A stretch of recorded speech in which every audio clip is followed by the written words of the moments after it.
जो अध्यक्षीय भाषण में उन्होंने देशवासियों को बलिदान के लिए तैयार रहने की भी बात कही थी, क्योंकि वो ब्रिटिशर्स के रिएक्शनरी एटीट्यूड को जानते थे।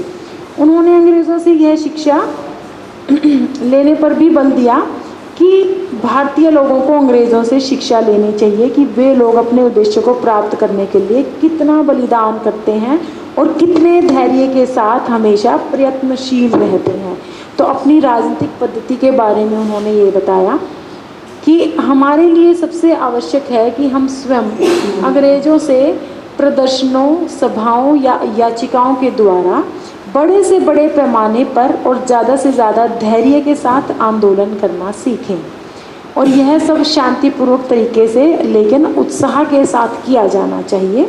आंदोलन इंग्लैंड के संपूर्ण राजनीतिक, सामाजिक और औद्योगिक इतिहास का जीवन और आत्मा है।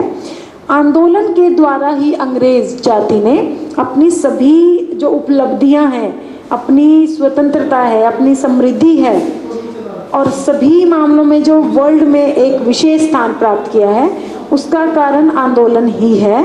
लेकिन प्रतिदिन वो अपने आंदोलन को अपने डे टू डे लाइफ का हिस्सा मानते हैं। तो इंग्लैंड का संपूर्ण जीवन एक आंदोलन के समान है, और आंदोलन नैतिक शक्ति का सभ्य और शांतिपूर्ण अस्त्र है, और जब संभव हो तब पाशविक भौतिक बल से बहुत ज़्यादा अच्छा है। तो इसलिए उन्होंने कहा है कि संवैधानिक तरीकों को ही प्रयोग करना चाहिए, ना कि पाशविक बल को। नेक्स्ट बात आती है अवेकनिंग टुवर्ड्स राइट्स, अधिकारों के प्रति नवीन चेतना। तो देखिए दादा भाई नौरोजी ने जो राजनीतिक पद्धति की बात की है, उन्होंने अपनी राजनीतिक पद्धति में भारतीयों में, विशेषकर युवा पीढ़ी में, यंग लोगों में अपने अधिकारों के प्रति नवीन चेतना को जागृत करने का प्रयास किया है। इसके लिए उन्होंने एक आंदोलन चलाने की आवश्यकता पर भी बल दिया है। उन्होंने संवैधानिक आंदोलन के माध्यम से भारतीयों में अधिकारों के प्रति जागृति लाने का प्रयास किया, और उन्हें प्राप्त करने के लिए, अपने आंदोलन के माध्यम से अपने अधिकारों को प्राप्त करने के लिए उन्होंने संवैधानिक उपायों को ही उचित बताया है। उनका उद्देश्य अंग्रेजों को यह बताना था कि भारतवासियों के अधिकारों की मांग क्या है और अंग्रेजों को उन अधिकारों को क्यों मान लेना चाहिए। इस प्रकार दादा भाई नौरोजी हमेशा ही भारत में, भारत के युवाओं को अपने अधिकारों के प्रति जागृत करना चाहते थे। हमेशा ही उनमें ये भावना लाना चाहते थे कि वो अपने अधिकारों के प्रति जागृत रहें। उनका मानना था कि अगर भारतवासी पैसिव होकर बैठ गए और आंदोलन नहीं करेंगे तो अंग्रेजों के लिए यह सोचना स्वाभाविक सी बात हो जाएगी कि भारतीय तो संतुष्ट हैं, इसलिए उनकी कोई राजनीतिक इच्छाएं नहीं हैं।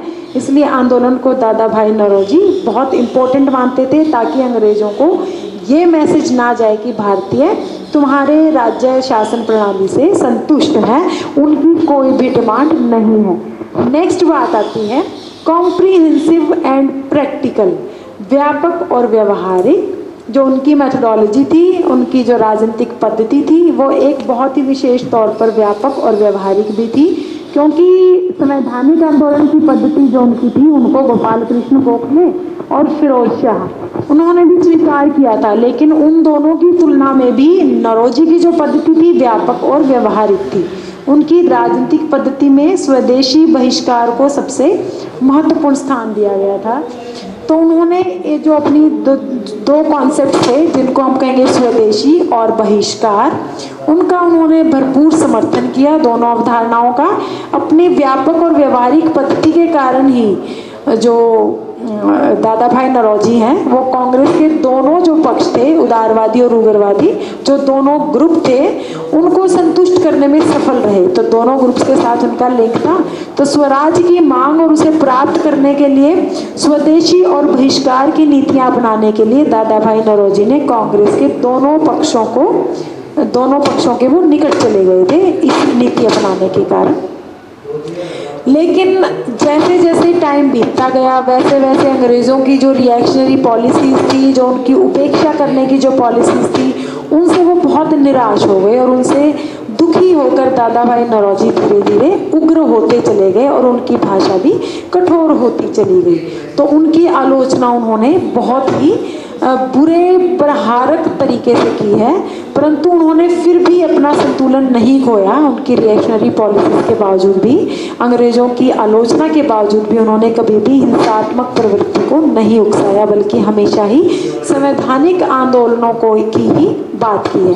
तो इस आधार पर कह सकते हैं कि दादा भाई नौरोजी की जो संवैधानिक राजनीतिक पद्धति थी, उससे स्पष्ट होता है कि राजनीतिक सत्ता के नैतिक आधार में विश्वास नहीं था, परंतु यह ठीक नहीं है क्योंकि उन्होंने 1893 में कांग्रेस के लाहौर अधिवेशन के भाषण में राजनीति के नैतिक आधार में विश्वास प्रस्तुत किया है। क्योंकि उनकी बातों से अगर हम बात करें कि उनका नैतिक आधार में विश्वास नहीं था, अगर उनके बारे में ऐसा कहें तो ये बात सही नहीं है, क्योंकि उनका हमेशा से ही राजनीति के नैतिक आधार में विश्वास था।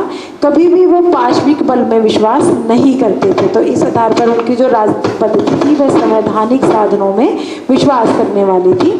तो इस आधार पर हम कह सकते हैं कि उनकी राजनीतिक पद्धति बहुत ही अहिंसात्मक थी। उसके बाद हम बात करते हैं इकोनॉमिक आइडियाज़ ऑफ दादा भाई नौरोजी। दादा भाई नौरोजी के जो आर्थिक विचार थे उनके बारे में अब हम बात करेंगे। दादा भाई नौरोजी के चिंतन में उनका जो इकोनॉमिक एस्पेक्ट है वह भी बहुत ही इम्पॉर्टेंट है, क्योंकि उन्हें भारत के आर्थिक राष्ट्रवाद के जनक होने का श्रेय भी दिया जाता है। उन्होंने भारतीय राष्ट्रवाद के आर्थिक आधारों के सिद्धांत का निर्माण किया। उनकी जो बुक है poverty and un British rule in India, उसमें उन्होंने भारतीय इकोनॉमी की जो डिटेल में व्याख्या की है। उन्होंने भारत से किस तरीके से जो इकोनॉमिक ड्रेन हुआ है उसके बारे में बात की है। पूंजी के निर्गम सिद्धांत की जब हम बात करेंगे, उस तरीके से उन्होंने साम्राज्यवाद की नीतियों को बताया है, किस तरीके से अंग्रेज़ों ने साम्राज्यवाद फैलाकर हमारे यहाँ पर इकोनॉमिक ड्रेन थ्योरी के माध्यम से भारत को गरीब बनाने का प्रयास किया है। तो दादा भाई ही नौरोजी ही ऐसे थे जिन्होंने सोते हुए भारतीयों को जगाकर यह चेतावनी दी कि अगर वो इकोनॉमी के प्रति जागरूक नहीं होंगे तो एक दिन भारत गरीब से और गरीब होता चला जाएगा और सारा धन इंग्लैंड की ओर बहता चला जाएगा। तो इस तरीके से उन्होंने अपने आर्थिक विचारों के माध्यम से भारतीयों को जागरूक करने का प्रयास किया। तो अब हम उनके आर्थिक विचारों के बारे में बात करेंगे। तो पहला पॉइंट है poverty and its reason in India, गरीबी और उसके कारण। दादा भाई नौरोजी भारत की गरीबी से बहुत ही चिंतित थे, इसलिए उन्होंने अपनी दोनों पुस्तकें poverty in India and poverty and un British rule in India में गरीबी और उसके कारणों के बारे में बात की है। तो उन्होंने जगह जगह अलग अलग आंकड़े देकर समझाने की कोशिश की है कि भारत किस तरीके से दिन प्रतिदिन गरीब होता जा रहा है। तो इसलिए उन्होंने गरीबी के जो कारण बताए हैं उसमें उन्होंने बताया कि भारतीयों की इनकम कम होना, अंग्रेज़ों के द्वारा माल बाहर ले जाना, कम धनराशि वाली चीज़ों को भारत में लाना, भारतीयों से ज़्यादा टैक्स वसूल करना, कारखाने, फैक्ट्रीज, सिंचाई और आवागमन के साधनों की तरफ ध्यान न देना। तो इस तरह की बहुत सारी चीज़ें जो अंग्रेज़ों ने अपने बड़े अधिकारियों की पॉकेट भरने में रुचि लेना, इस तरह के बहुत सारे कार्य जो है अंग्रेज़ों के जो भारत को गरीबी की दिशा में ले जा रहे हैं। तो यही भारतीयों की गरीबी का कारण है। नेक्स्ट बात आती है थ्योरी ऑफ इकोनॉमिक ड्रेन, आर्थिक निर्गम या निष्कासन का सिद्धांत भी बोलते हैं इसे। उन्होंने बताया कि दादा भाई नौरोजी ने भारतीय जो इकोनॉमी है, वित्त है, उनकी विभिन्न समस्याओं पर अपनी जो उन्होंने जो स्टैटिस्टिक्स बताए, उन्होंने समस्याओं का मूल कारण जानने के बाद वैज्ञानिक पद्धति से उसका एनालिसिस किया। तो उन्होंने बताया कि किस तरीके से भारत इकोनॉमिक ड्रेन का शिकार होता जा रहा है। उन्होंने जो निर्गम सिद्धांत है उसमें उन्होंने बताया है कि भारत से पूंजी कई तरह से बाहर निर्यात की जा रही थी। तो उन्होंने बताया कि भारत में काम करने वाले जो अंग्रेज़ हैं उनके द्वारा अपनी बचत खाते की बड़ी बड़ी रकमें इंग्लैंड भेज दी जाती हैं, और दूसरी ओर भारत प्रशासन पर इंग्लैंड में गृह सरकार पर किया जाने वाला जो खर्च है वह भी भारत पर थोप दिया जाता था। जो इंग्लैंड में जो लोग काम करते थे उनका जो खर्चा आता था वो खर्चा भी भारतीयों की पॉकेट से ही पूरा किया जाता था। और दूसरी ओर जो था, सरकार भारत के प्रशासन पर किए जाने वाले खर्च को भी जनता से ही वसूलती थी, और जबकि इस खर्चे का लाभ इंग्लैंड की जनता को मिलता था। इतना ही नहीं, भारत के द्वारा जो इंग्लैंड की सरकार है उसको भारत में लगी जो ब्रिटिश पूंजी है उसके ब्याज को चुकाने के लिए भी बहुत बड़ी रकम इंग्लैंड को देनी पड़ती थी। तो इस तरीके से उन्होंने बताया कि भारत के द्वारा भेजी गई राशि दोबारा से इंग्लैंड द्वारा भारत में ही प्लान की जाती है, भारत में ही यूज़ की जाती है। तो इससे भारत के जो आर्थिक क्षेत्र में जहाँ पर ब्रिटिश पूंजी का निवेश बढ़ रहा था वहीं पर भारतीयों की पूंजी व्यापार में कमी होती जा रही थी। तो इसलिए ऐसी आर्थिक स्थिति भारत के लिए बहुत ही घातक सिद्ध हो रही थी। तो ऐसी स्थिति पर उन्होंने प्रकाश डाला है इकोनॉमिक ड्रेन थ्योरी के माध्यम से कि किस तरीके से भारत से हमारी जो आर्थिक निर्गम है किस तरीके से होता जा रहा है। नेक्स्ट बात आती है criticism of the argument for increasing population, अधिक जनसंख्या के तर्क की आलोचना। दादा भाई नौरोजी ने भारत में जो गरीबी के लिए उत्तरदायी कारण हैं उन कारणों को जब अंग्रेज़ों के सामने रखा तो इसके विरोध में अंग्रेज़ों ने कहा कि भारत में जो गरीबी है उसका जो मुख्य कारण है वह है भारत की बढ़ती हुई आबादी, भारत की बढ़ती हुई जनसंख्या। लेकिन दादा भाई नौरोजी ने अंग्रेज़ों के इस आधार पर आलोचना की, उनके इस तर्क को उन्होंने स्वीकार नहीं किया और उन्होंने लिखा कि अधिक जनसंख्या का जो तर्क दिया जाता है वह ब्रिटिशर्स की शांति के कारण उत्पन्न वृद्धि की चर्चा करते हैं। वो कहते हैं कि ब्रिटिशर्स ने जो शांति उत्पन्न की है भारत में, इस वजह से जो भारतीय जनसंख्या बढ़ती जा रही है। और वो ये बात भूल गए थे कि ब्रिटेन ने जो भारतीयों को निकासी के माध्यम से जो बर्बादी दी है वो उसको बिल्कुल ही भूल गए थे, जिसको दादा भाई नौरोजी ने फोकस किया है। तो वो निर्गम के आर्थिक नियमों के क्रियाकलापों की भी बात करते हैं। वो कहते हैं कि किसी अज्ञात कारणों से अंग्रेज ये भूल गए हैं कि भारत में किसी भी तरह का इकोनॉमिक रूल लागू नहीं किया गया है, कोई भी इकोनॉमिक थ्योरी लागू नहीं की गई है। अपनी ही मनमानी के माध्यम से ब्रिटिशर्स अपनी नीतियों के ड्रेन जो पॉलिसीज़ हैं उनके माध्यम से काम कर रहे हैं, जिससे जो आर्थिक नियमों के बिल्कुल विपरीत है, क्योंकि भारत में ही भक्षण किया जा रहा है और फिर भी भारत से क्रूर जो निष्कासन है, जो इकोनॉमी है भारत की, वो कंटिन्यू चली जा रही है। शोषण भी भारतीयों का हो रहा है और इकोनॉमी जो है वो भारतीयों की ही ड्रेन होती जा रही है। तो इस आधार पर जब अंग्रेज़ों ने इसका कारण इंडिया की जनसंख्या बताया तो इसके विपरीत उन्होंने इस पर अंग्रेज़ों पर ही वापस आरोप लगाया कि इसके दोषी अंग्रेज़ों की साम्राज्यवादी नीतियाँ हैं और अंग्रेज़ों की ड्रेन थ्योरी है। नेक्स्ट बात आती है criticism of British economic imperialism. उन्होंने अंग्रेजों के साम्राज्यवादी विचारधारा की आलोचना की है। उन्होंने राजनीतिक साम्राज्यवाद के साथ साथ आर्थिक साम्राज्यवाद की स्थापना की भी बात की है। उन्होंने कहा कि अंग्रेजों की जो ये आंतरिक भावना है राजनीतिक साम्राज्यवाद के साथ साथ आर्थिक साम्राज्यवाद की, उसको दादा भाई नौरोजी ने पहले ही भांप लिया था।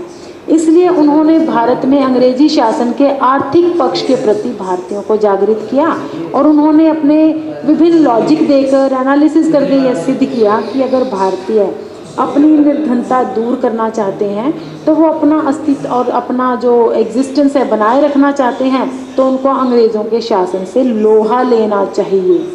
इस प्रकार उन्होंने राजनीतिक विचारों में स्वराज को इतना स्पष्ट नहीं किया जितना उन्होंने आर्थिक विचारधारा के माध्यम से आर्थिक साम्राज्यवाद का पर्दाफाश करने की बात की है। इसके बाद नेक्स्ट बात आती है टर्म्स ऑफ इकोनॉमिक ड्रेन। उनकी जो इकोनॉमिक थ्योरी की बात आती है दादा भाई नौरोजी की, उन्होंने किस तरीके से अपनी इकोनॉमिक जो ड्रेन थ्योरी की बारी है कि किस तरीके से जो इकॉनमी है हमारे भारत से ड्रेन की जा रही है अंग्रेज़ों के द्वारा, अंग्रेज़ों के माध्यम से। तो उन्होंने जो निर्गम की जो अलग अलग फॉर्म्स हैं, किस तरीके से हमारे यहाँ से धन किस किस फॉर्म में निकाला जा रहा है, उस बारे में बात की है। इसको हम कहेंगे टर्म्स ऑफ इकोनॉमिक ड्रेन। तो दादा भाई नौरोजी ने सिद्ध कर दिया कि भारत की गरीबी का जो मेन कारण है वो भारत से इंग्लैंड में जाने वाली धनराशि है। तो उन्होंने अपनी जो बुक है poverty and un British rule in India, उसमें बताया कि लगभग 3 से 6 करोड़ पाउंड तक की राशि इंग्लैंड से इंडिया से प्रतिदिन भारत से इंग्लैंड में जा रही है। उन्होंने बताया कि गरीबी के अंतिम स्तर पर भारत पहुंच गया है और ये सब अंग्रेज़ों की जो इकोनॉमिक ड्रेन की थ्योरी है उसके माध्यम से ही हुआ है। तो प्रति वर्ष इतनी मात्रा में धन भारत से बाहर जाना किसी भी देश के लिए घातक हो सकता है, तो उसी तरीके से भारत के लिए भी एक बहुत ही घातक सिद्ध हो रहा है।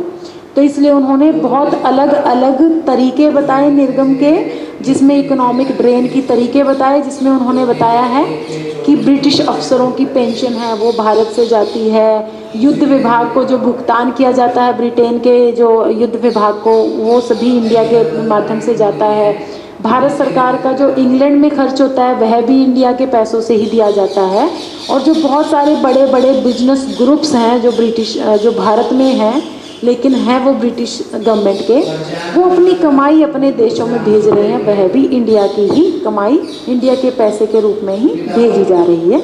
नेक्स्ट